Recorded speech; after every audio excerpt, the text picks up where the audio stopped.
everyone, it's Angie, and I just wanted to give you an update on how I've been doing since I had my ovaries and fallopian tubes removed 7 days ago. As you all know, I was really nervous. I had been originally planning my mastectomy, and my CA-125 was showing high. I had it done 3 times, and the numbers kept rising.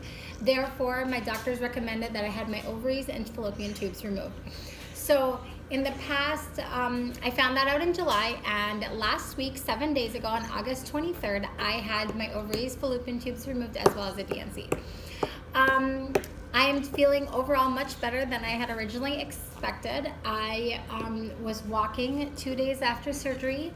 I hit my 10,000 steps 4 days after surgery, and I wanted to kind of walk through what my surgery was like, what I expected, what some of the symptoms that I was expecting that I didn't get, some of the symptoms that I do have, and also I'm keeping a track record every week of what symptoms I'm getting so that I can share those all with you.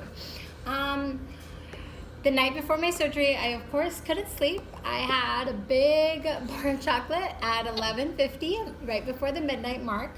I had some water at about 11:55, and that was it. I got up for my surgery at 5 o'clock in the morning. I took a shower with Hibiclens all the way from here going down, and I was pretty much ready. I was very nervous. I brought an extra gown, extra dress with me, a maxi dress that would be more comfortable to come home in.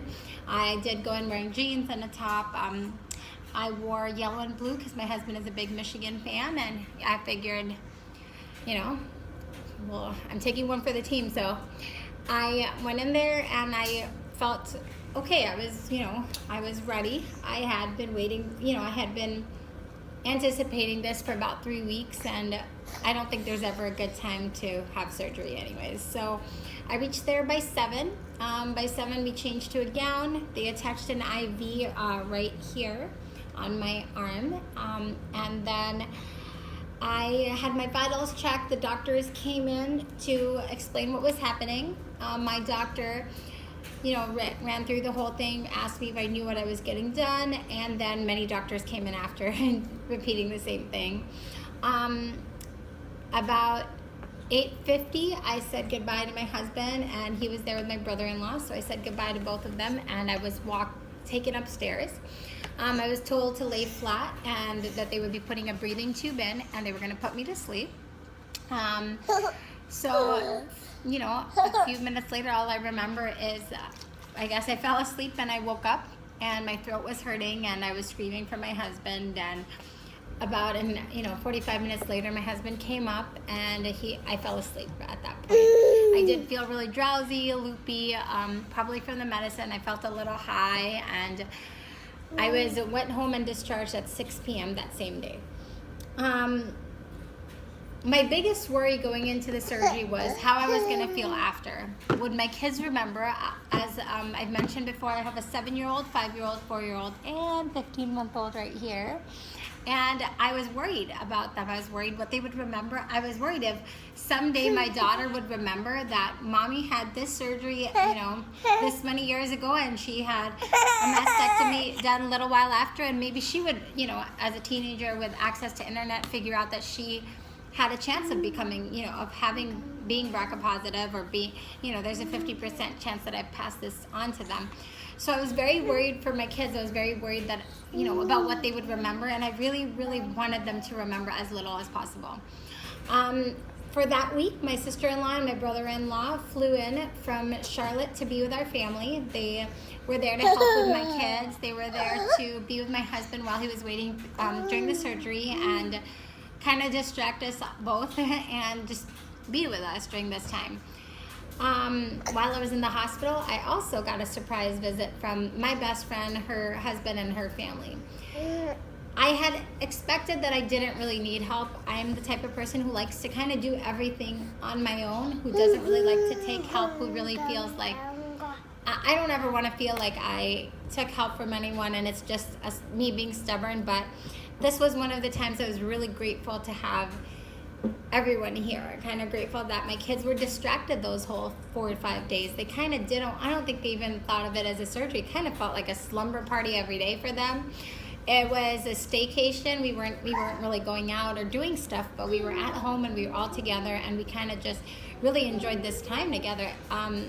And I remember telling my husband before the surgery that, I want it to be really quiet, and I want to be able just to watch TV, and I really want to sulk and be sad, because I just feel sometimes that it's unfair. And I was really glad that things didn't really turn out as I had hoped, and they kind of went in a different direction. It felt like an after surgery party versus a sad thing. And so for that, I'm really grateful to my family, to my friends who really went the extra mile to just help us and be there for us. And there's very few times in life I feel like you need real help, and you remember those times. And for that, we'll always remember what they did for us and how much they helped us through this difficult time.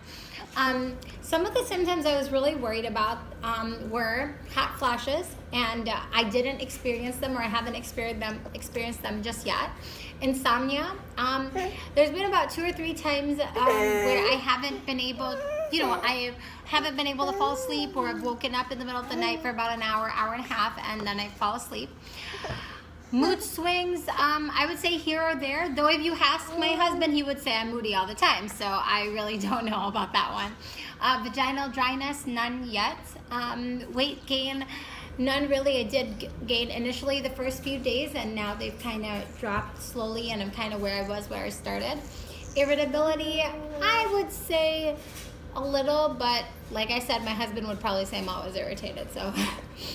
Reduced sex drive, none so far. Of course, as you know, you can't do anything for about 2 to 3 weeks anyways, so chills, none.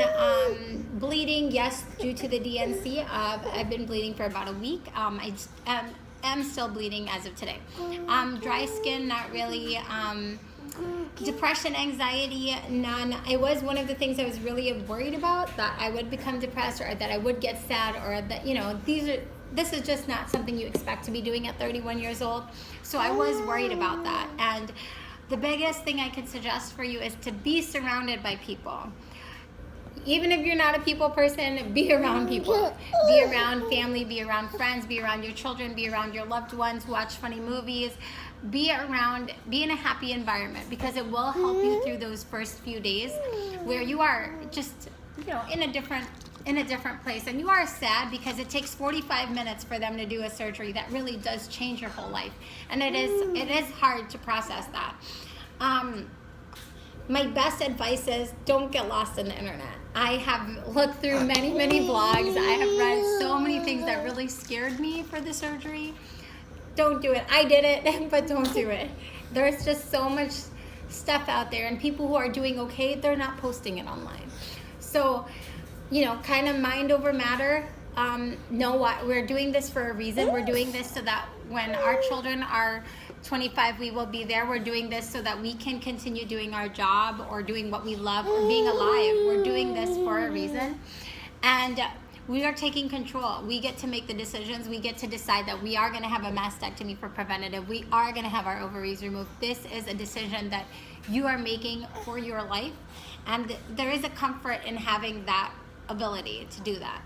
I want to thank the staff at Memorial Sloan Kettering in New York City. I'm based in Edgewater, and I chose to stay here because it's so close to the hospital. From my doctor all the way to the nurse that walked me in for my surgery, I am in awe of all of you. Thank you for everything you have done for me and continue to do for me. Having surgery is never an easy decision, but if you're going to go through it and you're going to do it, then I guess we have to focus on the positive, which is that we are here today, and we get a chance to change, and we get a chance to make changes that are going to keep us around for a longer time.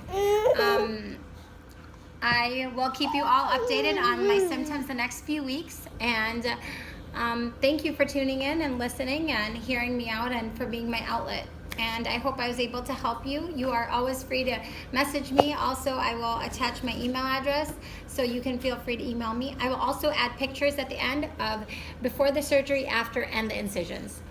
Have a good day. Bye. Say bye. Bye. Bye.